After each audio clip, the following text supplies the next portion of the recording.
आज सुबह मैं खुदा का शुक्र करता हूँ कि उसने एक सुंदर मौका मुझे दिया है। मैं अपना सौभाग्य समझता हूँ कि परमेश्वर ने आज ये मौका देकर मुझे परमेश्वर ने धन्य किया है। मैं जानता हूँ दुनिया में मुझसे ज़्यादा पढ़े लिखे लोग हैं, मुझसे ज़्यादा इंटेलिजेंट लोग दुनिया में हैं, मुझसे ज़्यादा खूबसूरत भी लोग होंगे, मुझसे ज़्यादा हैंडसम लोग दुनिया में हैं, लेकिन प्रभु ने मुझ नाचीज को चुना अपने लिए। ये मेरा सौभाग्य आज सुबह के वक्त में कि मैं उसके पवित्र वचन को कि कुछ खास बातों को आपके आगे रखना चाहता हूँ। ये टॉपिक सब पसंद करते हैं ना, और हमारा विषय क्या आज? परमेश्वर हमारे साथ है। कितने लोग विश्वास नहीं करते? हाथ खड़ा करो, कितने विश्वास करते हैं? नहीं करते। कितने नहीं? मुझे लग रहा है शायद प्रभु मेरे साथ में नहीं है, मुझे लगता है शायद उसने मुझे छोड़ दिया है। कितने लोग सोचते हैं ऐसे? लेकिन कोई नहीं सोचते ऐसे। हम इस बात को अच्छी तरह जानते हैं, हमारी हर परिस्थितियों में प्रभु हमारे साथ है। सब बोले हालेलुया, सब बोले प्रभु मेरे साथ है, मेरे साथ है। सब आप अच्छा आपको नहीं बोलना? ओके ठीक है, इसका मतलब प्रभु आपके साथ में नहीं, आपको नहीं बोलना। लेकिन मैं ये कहना चाहता हूं कि प्रभु मेरे साथ है। हालेलुया। आज सुबह परमेश्वर का वचन जो आज सुबह हमारे बीच में आने जा रहा है, वो हमको ये सिखाने जा रहा है कि प्रभु हमारे साथ है और हमें किसी बात की कोई घबराहट की हमको जरूरत नहीं है। मैं एक पद पढ़ रहा हूँ, भजन संहिता 23 सब जानते हैं, यहोवा मेरा चरवा है, मुझे कुछ घटी ना होगी। ये बहुत कॉमन है।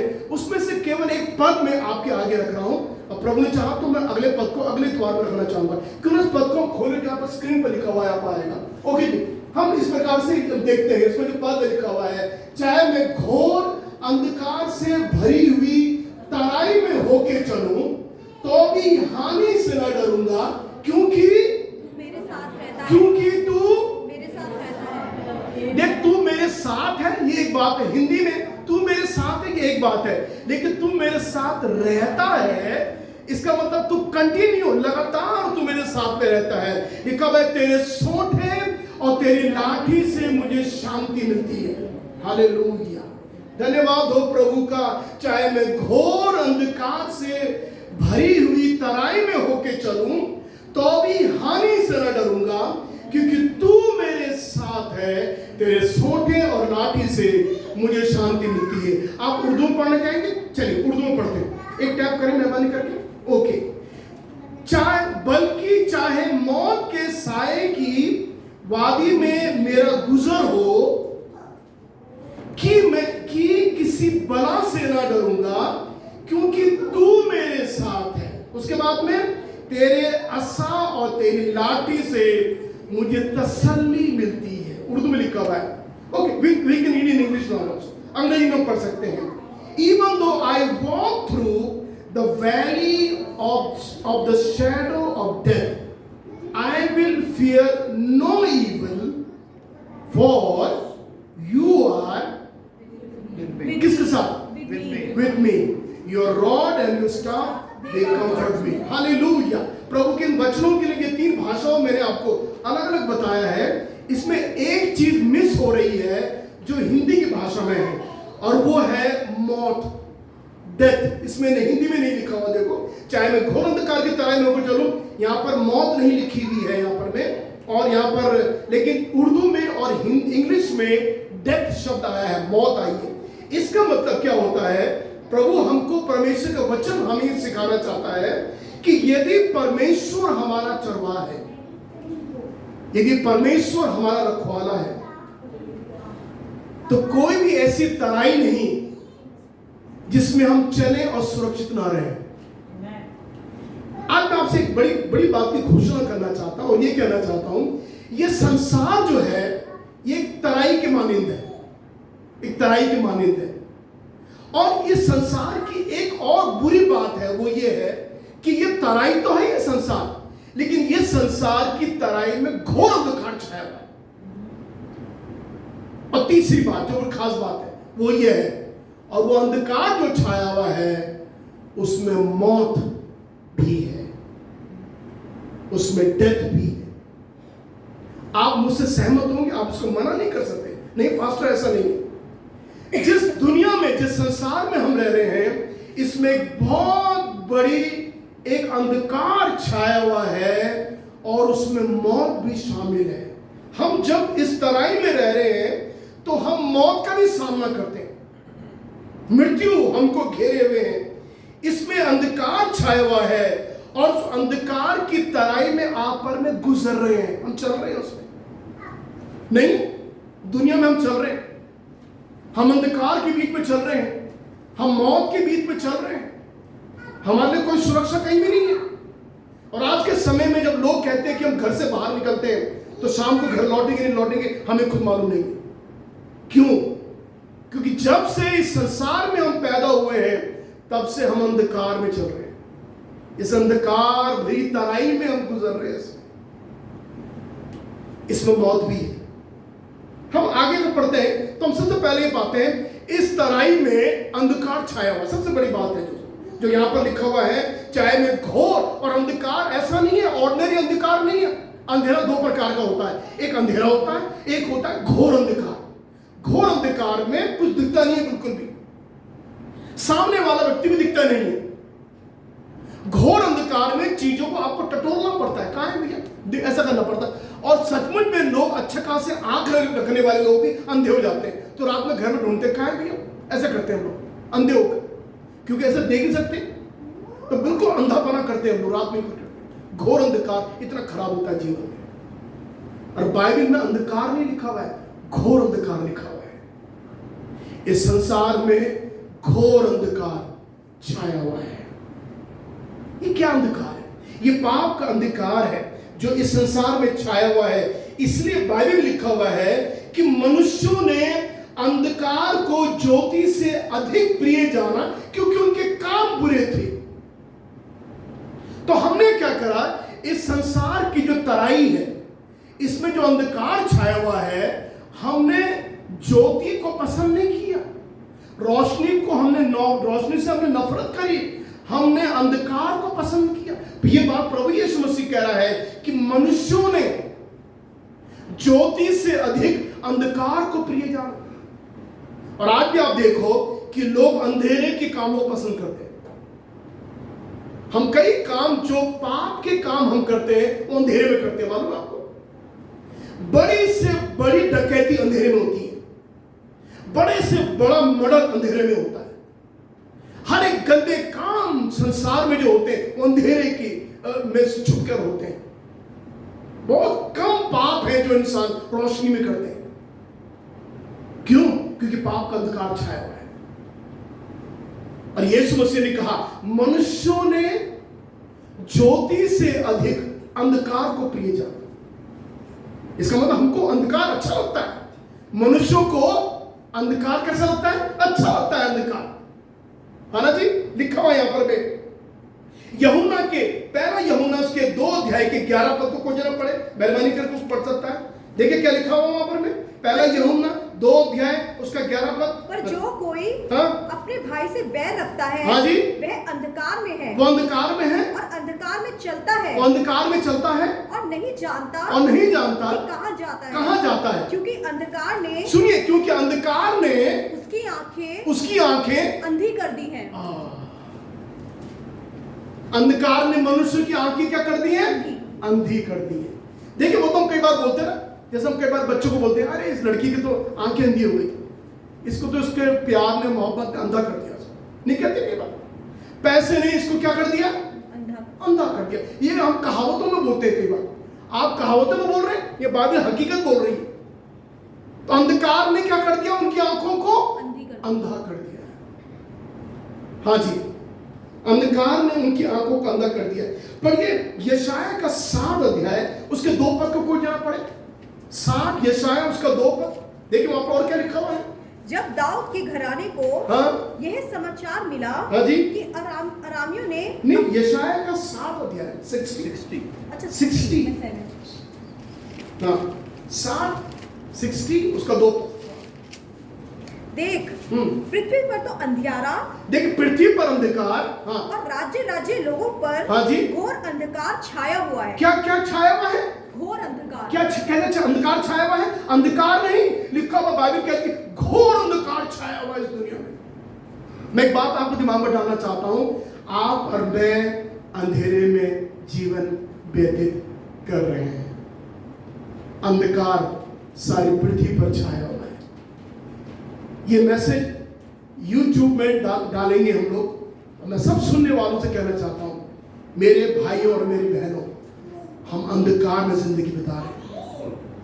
अंधकार छाया हुआ है, और साधारण सा अंधकार नहीं है, ये घोर अंधकार छाया हुआ है। कितना खतरा है ना? हाँ जी, कितना खतरा है घोर अंधकार में छाया हुआ है। और दूसरे पर अंधकार के साथ में इस अंधकार में मौत भी है।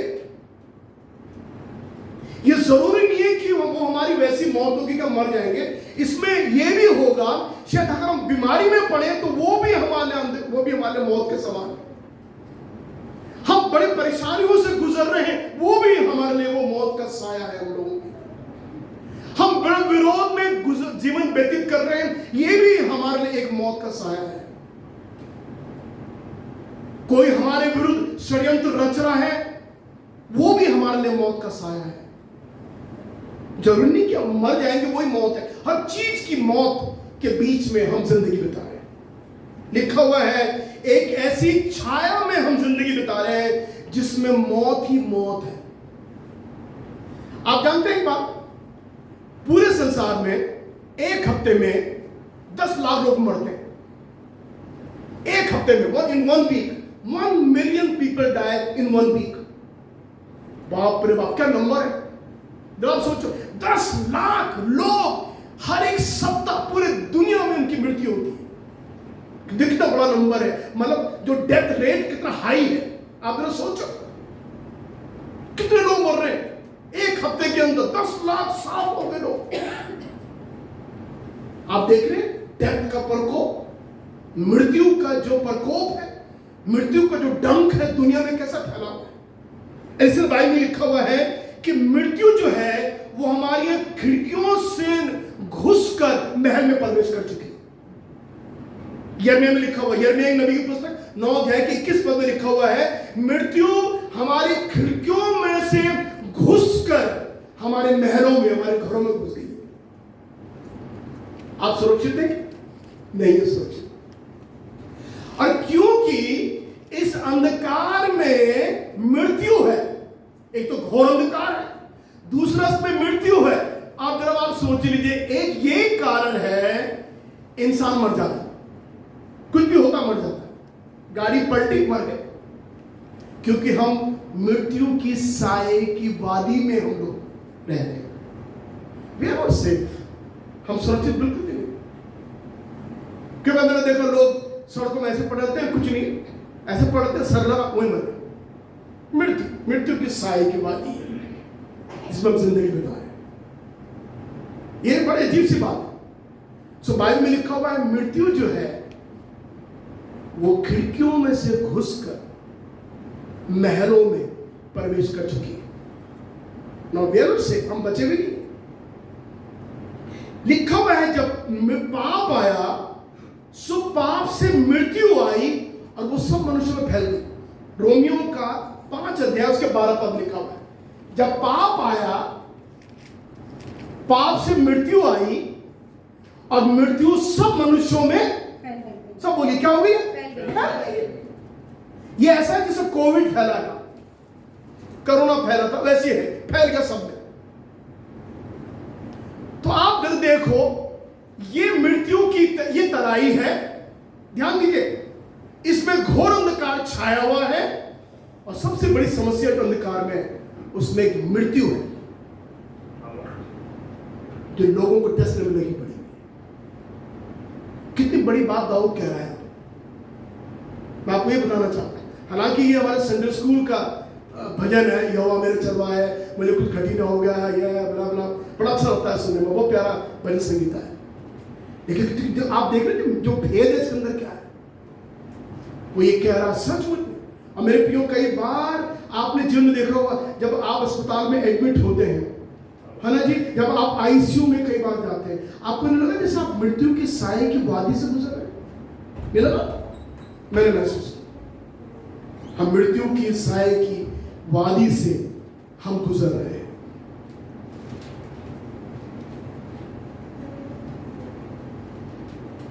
वो ये कह रहा है, चाहे घोर अंधकार छाए, चाहे मृत्यु का प्रकोप आ जाए इस तराई में, लिखा हुआ है मैं न डरूंगा। और आज सुबह मैं आपसे कहना चाहता हूं, जितने प्रभु के लोग हैं जो ये मानते हैं कि यीशु आपका चरवाहा है, जो ये मानते हैं कि यीशु आपका रखवाला है, आपको हिम्मत नहीं हारनी, आपको हानि से नहीं डरना। हालेलुया। वो हानि से ना डरूंगा। एक्चुअली में हानि इंग्लिश में लिखा हुआ है, इंग्लिश में लिखा हुआ क्या लिखा हुआ है? I will fear no evil, मैं कोई बुराई से नहीं डरूंगा। और मैं बताऊं आपको, जो मैंने शब्द पढ़ा, आदमी पढ़ा चला, जो मेरी वाइफ और 27 भजन संगीत पढ़ी, आपको मतलब उसको तीसरे पद में क्या लिखा हुआ है? चाहे मेरे विरुद्ध लड़ाई ठन जाए तो भी मैं नहीं घबराऊंगा।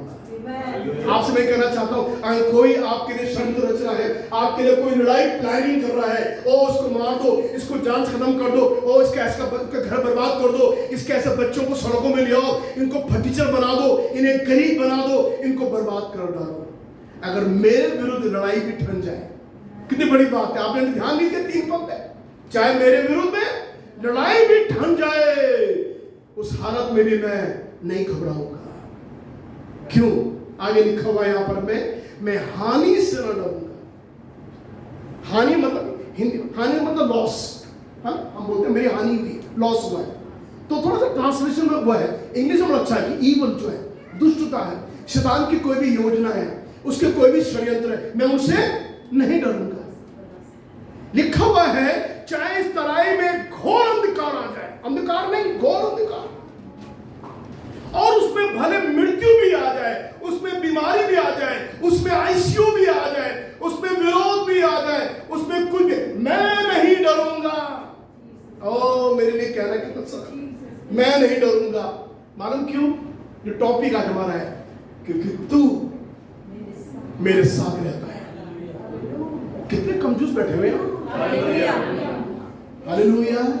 लिखा हुआ क्योंकि तू, मुझे हिंदी में बहुत अच्छा लगा, सबसे बढ़िया मुझे हिंदी में लगा, क्योंकि तू मेरे साथ है, नहीं तू मेरे साथ रहता।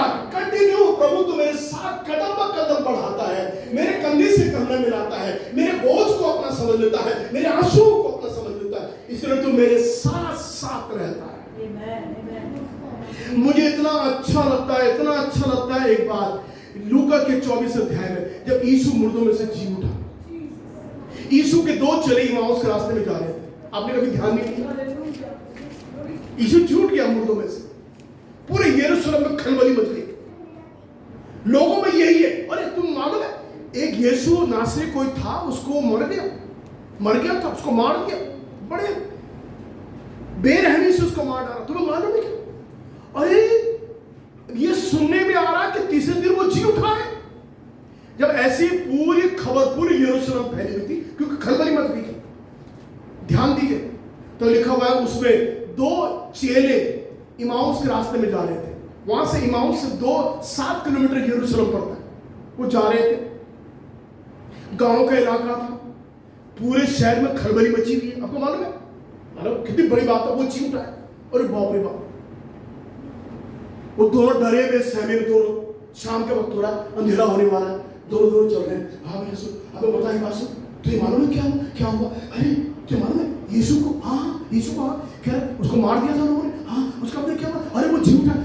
अरे बाप रे बाप, दोनों डरे हुए सहमे में इमाउस के रास्ते में जा रहे हैं, कोई सड़क पे नहीं, सुनसान सड़क है, 7 किलोमीटर पैदल जाना है। तब बाइबल में एक बात बहुत अच्छी लिखी, और जब वो जा रहे थे, यीशु आप उनके साथ हो लिया। जिंदा यीशु जी उठा हुआ मुर्दों में से, वो उनके साथ में हो लिया। मैं आपसे ये कहना चाहता हूं मेरे प्रिय, आपकी मौत की तराई की वादी जो आपकी जिंदगी में आएगी, ये आ सकती है। मैं कहना चाहता हूं आपसे, उस शाम के वक्त में, उस अंधेरे के समय में, जो गुम अंधेरा है, घोर अंधकार छाया हुआ है, मृत्यु की वादी है, मौत की मौत सब जगह है, एक है जो आपके साथ धीरे से बोलेगा, धीरे से आपके साथ बोलेगा। ये कौन है जो आपके साथ चल रहा है? इसका नाम यीशु मसीह है। हालेलुया, धन्यवाद हो, क्योंकि लिखा हुआ है क्योंकि तू मेरे साथ रहता है।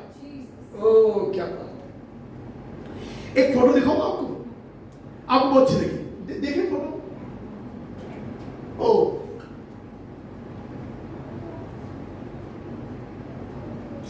इस फोटो को ध्यान से देखिएगा, मुझे फोटो बड़ी इंप्रेस करी। दुश्मन आपको गिराने की कोशिश कर रहा है, लेकिन वो सफल नहीं होगा, क्योंकि परमेश्वर बोल दिए ना, आपके साथ है। आप लोग हिंदी पढ़ने नहीं आती, मुझे लग रहा है आपको उर्दू ज्यादा आती है ना, फारसी ज्यादा आती है, क्योंकि परमेश्वर आपके साथ है, आपके साथ है। हालेलुया। और यहाँ पे देखिए क्या हो रहा है, अगर आप तस्वीर को ध्यान से देखेंगे, ये जो फैमिली बैठ के प्रार्थना कर रही है, और शैतान का कोई भी आक्रमण इस परिवार पे नहीं हो रहा है। शैतान आपके घर के दरवाजे के बाहर खड़े होकर आपसे चिढ़ रहा है, आपको डसना चाहता है, आप पे आक्रमण करना चाहता है, लेकिन कर नहीं रहा है, क्योंकि जो हरकत आप अपने घर के अंदर कर रहे हैं उस कारण से वो अंदर नहीं आ पा रहा है। हालेलुया। आप ऐसा करो, देखो आपके साथ एक ऐसी होगा, जब आप अपने जीवन में देखेंगे कि आपसे कुछ बन नहीं पड़ रहा है, आप देखेंगे कि कुछ सही नहीं है जीवन में, ऐसा लग रहा है शायद हमारे लिए कुछ होगा नहीं। आप यही कर रहे हैं जो लोग करने बैठे। शैतान मुंह जरूर खोलेगा,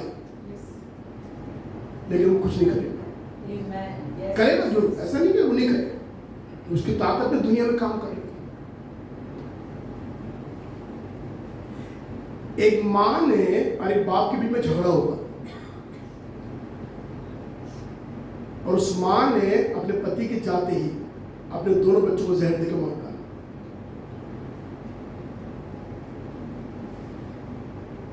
आप मुझसे पूछो, आंटी, इन दोनों बच्चों ने तुम्हारा क्या बिगाड़ा था? झगड़ा तुम दोनों बीच में हुआ, होता ही सब घर में, कोई ना कोई बात तो होती है। इन बच्चों ने, जो निर्दोष बच्चे, प्यारे से बच्चे, इन्होंने तुम्हारा क्या बिगाड़ा?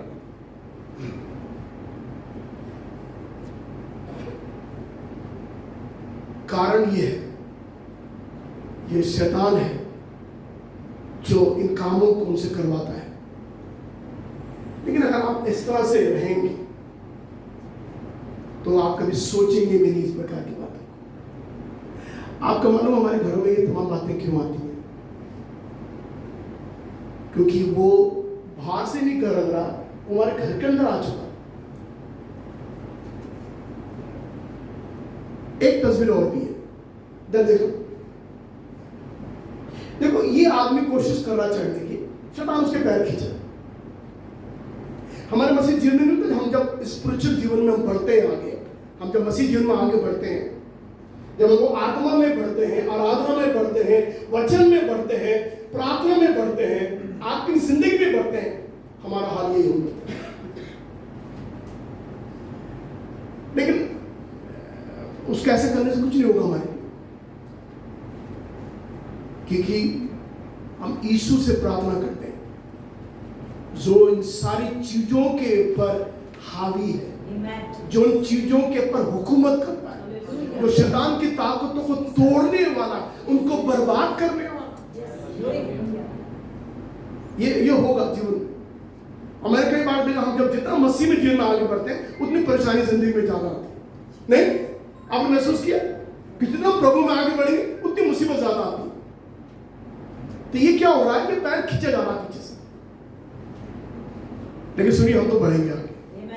हालेलुया, हम तो बढ़ेंगे, हम रुकेंगे नहीं, हम आगे बढ़ेंगे। आ जाइए उसमें जो पहला वाला जो पोस्टर है, जिसमें जहां पर बाइबल के पद, ओके, लिखा हुआ है, तू मेरे साथ रहता है, चाहे मैं घोर अंधकार की उस तराई में होके गुजरूं जिसमें मौत का साया है। लिखा हुआ है, मैं डरूंगा नहीं, पहली बात। और मेरे प्रियो, आपको डरने की जरूरत नहीं। डरना उनको चाहिए जिनके साथ यीशु मसीह नहीं है। आपके साथ यीशु मसीह है ना, आपके संग है ना, तो बोल दीजिए हालेलुया, बोलिए यीशु मेरे संग है, बोलिए मैं नहीं घबराऊंगा, लिखा मैं हानि से न डरूंगा क्योंकि तू मेरे साथ है। तो जब प्रभु हमारे साथ है, अब विश्वास करना, प्रभु मेरे साथ, मैं किसी भी लॉस या कोई भी दुष्टता से या कोई भी ऐसे षड्यंत्र जो मेरे विरुद्ध में लड़ा जाएगा, मैं उससे नहीं घबराऊंगा, मैं उससे डरूंगा नहीं, क्योंकि तू मेरे साथ है। हालेलुया, क्योंकि तू मेरे साथ है। लिखा हुआ बाइबल में बहुत सी पद हमको मिलते हैं पढ़ने के लिए, तू मेरे साथ है। मैं चाहता हूं कुछ पदों को अगर आप पढ़ेंगे तो अच्छा लिखेगा, यहाँ पढ़ने का मौका मिलेगा आपको। पढ़िए कोई जनाब, व्यवस्था विवरण का 20 अध्याय 1 पद। सुनिए, जब आप पढ़ते हैं तो कृपया सब कान खोलिए और जो पढ़ता है वो साफ साफ पढ़े। 3 पद आपको पढ़ने हैं। देखिए कितने जबरदस्त पद है, और ये जो पद मैं आपको देने जा रहा हूं, इस पद की कीमत है 1 करोड़ रुपया। हाँ जी, पढ़िए व्यवस्था विवरण। जब तू अपने शत्रुओं से युद्ध करने को जाए, जब तू अपने शत्रुओं से युद्ध करने को जाए, और घोड़े रथ और अपने से अधिक सेना को और अपने से अधिक सेना, और मर गए, सेना ज्यादा आ गई और ये लोग ज्यादा मारने आगे। अपने से अधिक सेना को देखे तब उनसे ना डरना। तू उनसे क्या करना? ना डरना। क्यों? तेरा परमेश्वर यहोवा जो तुझको मिस्र देश से निकाल ले आया, जो तुझे गुलामी से बाहर निकाल के लाया था, वह तेरे संग है। वो किसके संग है? सब बोलिए, वो किसके संग है? जब तू देखेगा तेरे शत्रु तेरे सामने खड़े हुए हैं, तू देखेगा अरे बाप रे बाप, फौज की फौज मुझे मारने के लिए आ गई है। तब लिखा हुआ है परमेश्वर एक चीज का वास्ता दे रहा है, मैं तुझे मिस्र की गुलामी से बाहर निकाला, मैं इन चीजों से तुझको बाहर निकालूंगा, हालेलुया, क्योंकि मैं तेरे साथ हूं। हालेलुया। 31 ये व्यवस्था 31 उसका 8 पद, 31 उसका 8 पद। और तेरे हाँ जी आगे आगे चलने वाला यहोवा है। हाँ जी, वह तेरे संग रहेगा, वो तेरे संग रहेगा, और ना तो तुझे धोखा देगा, और ना छोड़ देगा। सुनिए, कोई नहीं बोलता आज तक ऐसे। कभी किसी ने आपसे बोला मैं आपको धोखा नहीं दूंगा? किसी ने बोला कभी आपसे? अगर आप बोला भी होगा तो उसने आपको धोखा दिया होगा कितने बार। लेकिन बाइबल का परमेश्वर कह रहा है मैं तुझको धोखा भी नहीं दूंगा। क्यों? क्योंकि मैं तेरे संग हूं। ये संग रहने वाला धोखा कैसे दे सकता है? ये संग रहने वाला परमेश्वर कह रहा है मैं तुझको धोखा नहीं दूंगा। ये शायद 41 उसका 10 पद बहुत ही प्यारा। हाँ जी, ये शायद 41 10 पद। मत डर क्योंकि मैं तेरे संग हूं। बस बड़ा काफी है। लिखा हुआ है मत डर क्योंकि मैं तेरे संग हूं। हालेलुया। मालूम नहीं, मैंने आज तक कभी रिसर्च नहीं करी, लेकिन बाइबल के स्कॉलर बोलते हैं ये जो मत डर है ये 365 बार लिखा बाइबल। मैं पहले बार मैंने कभी कोई रिसर्च नहीं करी। वो कहते हैं 365 बार बाइबल में आया है कि तू मत डर। इसका मतलब क्या हो गया? हर दिन के लिए आपका एक प्रॉमिस है, तू मत डर। हालेलुया। और सुनिए, अगर कोई आपको ऐसी कोई पराया आदमी भी कह दे जब आप डरे हुए हो, और कोई पराया आदमी कह दे भाई साहब डरो मत, कितना अच्छा लगता है ना? पराया आदमी भी। यहां तो अपना प्रभु कह रहा है मत डर, मैं तेरे संग, मैं तुझको कभी धोखा नहीं दूंगा। और एक पद और आप पढ़े जो यहोशू से परमेश्वर ने कहा, यहोशू 1:9 पढ़ लीजिए इसको। यहोशू 1:9। हाँ जी,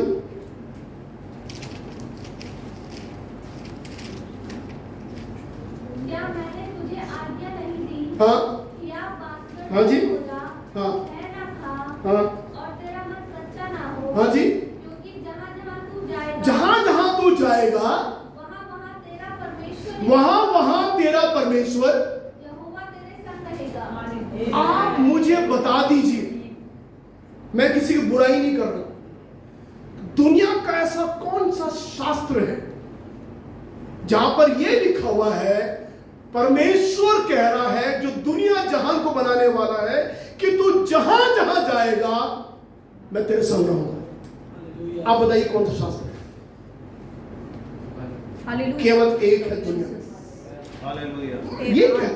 मैं तो बहुत स्टडी किया। मैं तेरे जहां जहां जाएगा तू, तेरा परमेश्वर तेरे संग रहेगा। हालेलुया। आप जानते हैं एक भेद की बात मैं आपके आगे रखने जा रहा हूं। जब यीशु पैदा भी नहीं हुआ था, स्वर्गदूत ने यूसुफ से कहा, बहुत ध्यान से सुनना, आपको बड़ा अच्छा लगेगा सुनकर। स्वर्गदूत ने यूसुफ से कहा, तेरी जो वो है वो पुत्र जनेगी और तो उसका नाम यीशु रखना। यीशु के नाम का मतलब होता है बचाने वाला, है ना। और तब इतना कह के स्वर्गदूत चुप नहीं हुआ। आगे 23 पद लिखा हुआ है, और उसका नाम इम्मानुएल रखा जाएगा। तो दो नाम हो रहे हैं भैया यहां पर। एक नाम तो स्वर्गदूत ने 21 पद में कह दिया उसका नाम यीशु रखना, तो उसका नाम पर इम्मानुएल क्यों रखा जा रहा? सोचने वाली बात है, क्योंकि इम्मानुएल जो हिब्रू वर्ड है वो अपने आप में ये कहता है कि परमेश्वर हमारे संग या हमारे साथ। तो जब यीशु नाम दे दिया गया उसको कि पुत्र जनेगी, उसका नाम यीशु रखना, तो अब उसका नाम इम्मानुएल रखे। क्या दो नाम कैसे लग रहे? एक का नाम रमेश है, इसका नाम रमेश रखो, नहीं इसका नाम सुनील भी धर दो, कैसा लगेगा? दो नाम रख रहे हो उसे। तो आप क्या करेंगे? आप एक ही नाम निर्धारित करेंगे, इसका नाम रमेश ही कर दो, जो भी है। यीशु मसीह के लिए खास बात बोली गई थी। देखो इसका बहुत बड़ा भेद है कि वो पुत्र जनेगी, उसका नाम यीशु रखना, क्योंकि वो अपने लोगों को उनके पापों से उद्धार करेगा। फिर नीचे लिखा होता है इस वक्त में, उसका नाम इम्मानुएल रखा जाएगा, जिसका अर्थ होता है परमेश्वर हमारे साथ। तो सुनिए, यीशु नाम का मतलब, भैया सुनिए, सोइए मत, ठंड लग रही, एसी बंद कर दी, आप सब आराम से बैठिए, अलर्ट होकर बैठिए। यीशु नाम का मतलब होता है बचाने वाला। बोलिए क्या मतलब होता है? बचाने वाला। नहीं तो आपको नींद आएगी। क्या होता है? बचाने वाला। और इम्मानुएल का मतलब क्या होता है? परमेश्वर हमारे साथ। परमेश्वर हमारे साथ में। इसका मतलब परमेश्वर दूत यूसुफ से एक बात की घोषणा कर रहा है जो आपके जहन में कभी भी नहीं आया होगा। वो ये कह रहा है, यीशु जो पैदा होगा वो बचाने वाले के साथ साथ वो संग रहने वाला भी होगा। यीशु केवल लोगों के पापों से उनको उद्धार ही मात्र नहीं देगा, परंतु उनके संग संग भी रहेगा। किनके संग रहेगा? जो उद्धार पाएंगे लोग। Hallelujah, hallelujah. कितनी अच्छी बात है ना। जो लोग उद्धार पाएंगे, जो यीशु जो नाम है, छुटकारा देने वाला नाम है, बचाने वाला नाम है। यीशु केवल लोगों को उद्धार नहीं देता है। सुनिए, एक नया विचार सुन लीजिए। यीशु इंसान को केवल उद्धार नहीं देता है, लेकिन उनके संग संग रहने वाला वो एक इम्मानुएल है। वो बचाने वाला है, बाद में संग रहने वाला भी है। उसने बचा दिया, इतना काफी नहीं है, लेकिन वो कह रहा है मैं तेरे संग संग रहूंगा। और उसी यीशु के अभी उसका जन्म में नहीं हुआ, देखो। और जब यीशु स्वर्ग में उठा लिया गया, यीशु ने कहा पृथ्वी के लिखा हुआ अंत तक सदैव मैं तुम्हारे संग हूं। वो संग है, वो साथ है। तो यीशु बचाने वाला ही नहीं है, वो संग रहने वाला भी प्रभु है। अब एक खूबसूरत बात कह के मैं समाप्त करूंगा। पढ़िए इसका आगे वाला लिखा हुआ है, तेरे सोंठे और तेरी लाठी से मुझे क्या मिलती है? शांति। ये पद का आखिरी लाइन है, तेरे सोंठे और लाठी से। कितने लोग समझते हैं इस बात को? सोंठे और लाठी से कोई शांति मिलती है।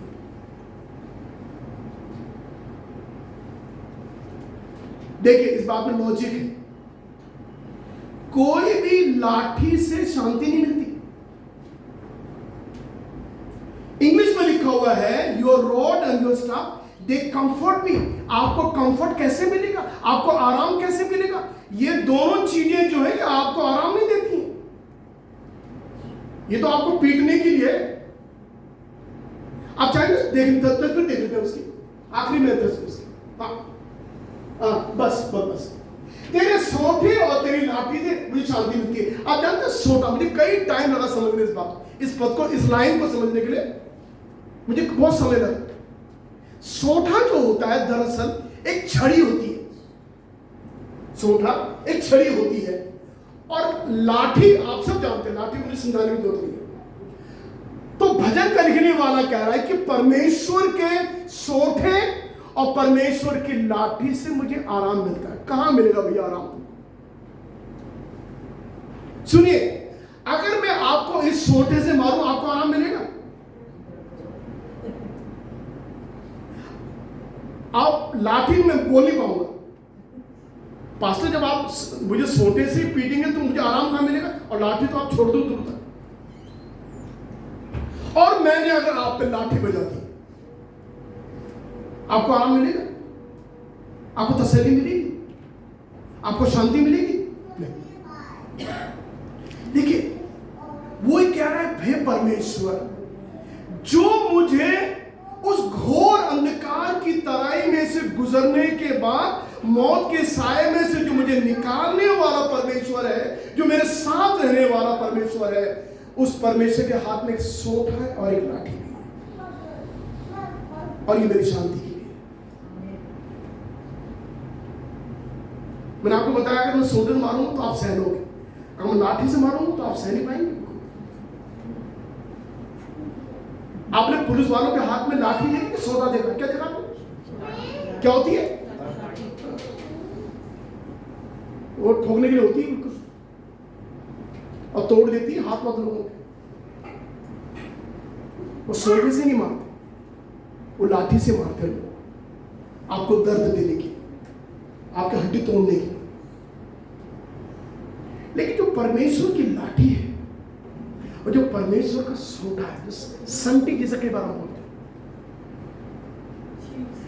उससे आराम मिलता है। आप बोलेंगे पास्टर जी क्या बोल रहे हैं आप? कहां मिलेगा? कोई मुझे मारेगा कैसा?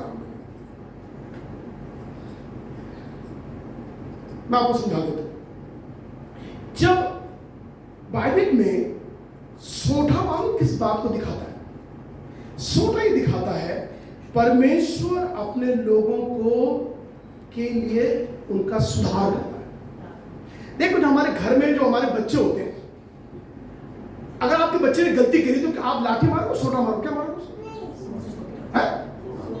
आप डर रहे, आप नहीं मारते ना? मैं तो मारा हूं, मैंने आमिन को भी लगाया और मर्सी को भी लगाई, लेकिन मैं लाठी से मैंने कभी नहीं मारा, नुकसान हो सकता था उनका। तो मैंने क्या करा, इतनी सी वहां चंडीगढ़ में जॉब पास जॉब नहीं थी, मैंने छंटी रखी थी जेडन। तो हम क्या करते अपने बच्चों को? कैसे मारते? सब मारते भैया, आप बड़े बन रहे हैं अपने आप को। मैंने कभी नहीं मारा। क्यों नहीं मारा अपने बच्चों? इतने की बन रहे हैं आप? मारा नहीं बच्चों, संटी से कभी छड़ी ली, आजा आजा, स्केल ले लिया, लेकिन कभी लाठी नहीं। तो आप जानते जो सोटा है, एक टाइप करना, मेहरबानी करके टाइप करना। सोटा जो है वो हमारे सुधार या ताड़ना के लिए होता है। विश्वासियों, परमेश्वर भला है, वो आपको ऐसे मारेगा कि आपकी ताड़ना होगी, आप मरेंगे नहीं, है ना जी? क्यों ना ये दो बातें पढ़ी मैं बन पढ़ी नीति वचन 13 अध्याय उसके 24 पद। जो बेटे पर छड़ी नहीं चलाता, हाँ जी, वह उसका बैरी है। लेकिन जो अपने बच्चे पे छड़ी नहीं चलाता, वो क्या है? उसका बैरी है, दुश्मन है उसका। जो बाप अपने बच्चे पे छड़ी नहीं चलाता, ये सोटा नहीं चलाता, वो बाप अपने बच्चे का दुश्मन है। वो सही बात। मैं सर बता रहा हूं, मैं एक बार ट्रेन में जा रहा था, बहुत पहले की बात, तमिलनाडु एक्सप्रेस में चेन्नई जा रहा था, और एक बच्चे ने, करीब इतने बच्चे ने अपनी मां का बुरा हाल करा, उतार मुझे ट्रेन से, मुझे उतार, और मां के थप्पड़ पे थप्पड़ मारा। मैं सच कर रहा हूं उसने। ओ, मुझे इतना गुस्सा आ रहा बच्चों को देखकर, इतना गुस्सा मुझे आ रहा, पूछो लगा बड़ा, मुझे उतार। और बताइए, तमिलनाडु एक्सप्रेस इस फास्ट जा रही, वो 6 घंटे कंटिन्यू चलती ट्रेन, क्योंकि वो दो रात कवर करती है, तीसरे दिन जाके चेन्नई पहुंचती। इतनी स्पीड में वो लड़का, मुझे उतार, मुझे घर जाना है, उतार मुझे। उसके माँ कही, बेटा देखो, आप जो है ना, आप बेटा ऐसे मत करो, थोड़ा तक, अरे बेटा ऐसे नहीं करो, देखो मम्मी कैसे नहीं करते हैं, क्यों नहीं करते ऐसा, खराब बात है, देखो बेटा। और वो बाल पकड़ के बेचारी, और मानो सब हम बैठे हुए, हम सब ड्रामा देख रहे बैठे, और मैं बताऊं आपको, मेरे अंदर ऐसा गुस्सा आ रहा। मैंने कहा, ये क्या कर रहा, अपनी माँ के तो बुरे हाल कर रहा हूँ, इतनी बेइज्जती माँ की कर दी इसने, मार के, और सब कह रहा बेचारी माँ इतनी मार खा रही उस लड़के की, इतनी मार खा रही, थप्पड़ पे थप्पड़, बाल खींच। अब वो लगी पड़ी, देखो बेटा आप ऐसा मत करो। मैंने कहा, मैं जैसा होता ना, मैं बोलता आप नहीं, तुझे चाहिए कुछ और। थोड़ी देर के बाद मालूम क्या हुआ, जब एक्चुअली मेरी आदतें अलग है, चलो आप लोगों की आदत नहीं होगी, मेरी नहीं ऐसी आदत। मुझे तो मैं आपको बताऊं क्या मेरे दिल में बीते। मैंने धीरे से उस माँ से कहा, अगर ये बच्चा मेरा होता मैं बाहर फेंक देता, कब तक ट्रेन से ऐसा मुझे तो कहीं ना कहीं मुझे अरे बेचारे तो बुरे हाल होते उसके, वो इतने लोग बैठे हैं बीच में, सारे शर्म से पानी भी हो गई, इतना बच्चा मारा अपनी माँ उतार मुझे। उसकी माँ की इतनी हिम्मत आई, मानो उसने क्या करा, अच्छा उसने अल्लाह जो घुमा के कान के नीचे दिया उसके, चुप है।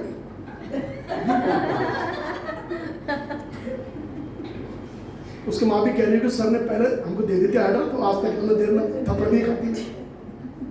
ये कारण क्या है, इसका कमाल है, ये नहीं मारा। अगर ये घर में मारते तो ट्रेन में आप लोगों की ऐसी बेइज्जती नहीं होगी। मैं ये कह रहा हूं, अब जबरदस्ती मारो लेकिन सुधार के लिए, क्योंकि बाइबल भी हमें परमेश्वर हमें भी ताड़ना देता है। कई बार हमारे जीवन में हम जब मसीह जीवन में नहीं बढ़ते नहीं है, कुछ चीजें हमारे साथ होती, प्रभु भिन्न भिन्न तरीके से हमको ताड़ना देता है। एक पद को और पढ़े जो उसमें 23 अध्याय का 13-14 पद। लड़के की ताड़ना ना छोड़ना, लड़के की ताड़ना मत छोड़ना, क्योंकि यदि तू उसको छड़ी से मारे, अगर तू अपने बेटे को छड़ी से मारे तो वह ना मरेगा। ये मेरा नहीं है भैया, मैंने नहीं लिखा ये, नहीं मैंने नहीं लिखा ये, नहीं मैंने नहीं लिखा। अपने बेटे को अगर तू छड़ी से ताड़ना ना दे, हाँ जी, तो वह ना मरेगा। वो बच्चा कभी नहीं मरेगा। इसका मतलब छड़ी जो है वो हमारे सुधार के लिए। सुनिए, लाठी क्यों है मालूम आपको? हाँ, डाली दूसरा टाइप कर दीजिए।